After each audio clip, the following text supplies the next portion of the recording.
Hello everyone, today I'll be demonstrating dialogic reading using the very hungry caterpillar. Since I don't have a student with me, I'll show you the prompts I would use and how I would respond to hypothetical student answers.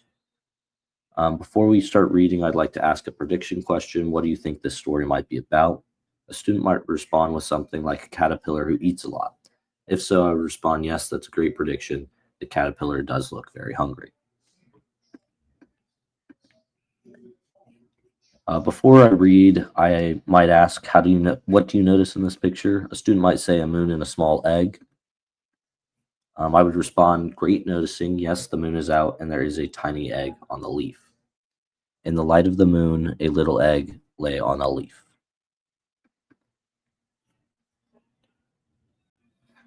Now I ask a recall question. What was inside the egg? If a student said a caterpillar, I would say exactly. A tiny, tiny caterpillar came out.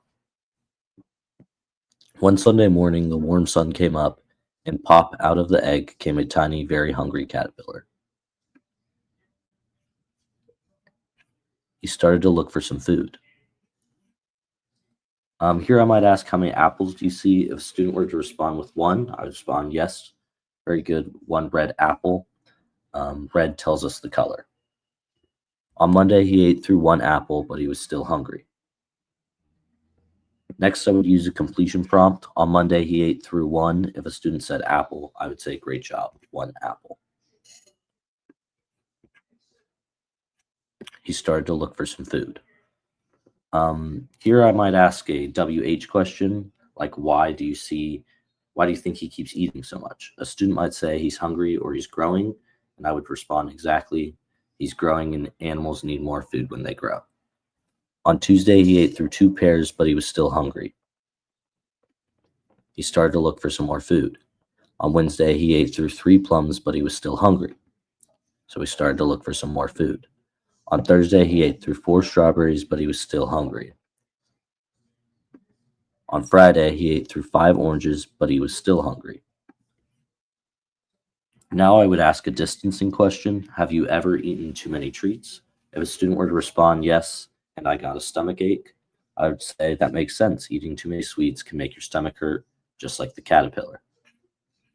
On Saturday, he ate through one piece of chocolate cake, one ice cream cone, one pickle, one slice of Swiss cheese, one slice of salami, one lollipop, one piece of cherry pie, one sausage, one cupcake, and one slice of watermelon.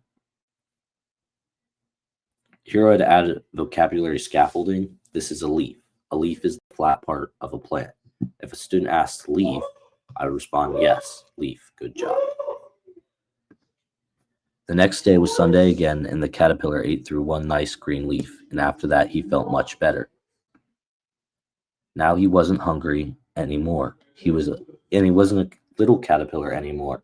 He was a big, fat caterpillar.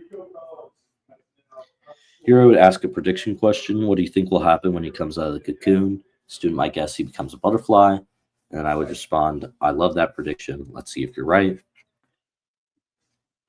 He built a small house called a cocoon around himself. He stayed inside for more than 2 weeks. Then he nibbled a hole in the cocoon, pushed his way out, and he was a beautiful butterfly. Here I would say, look, he turned into a beautiful butterfly. You made a great prediction earlier.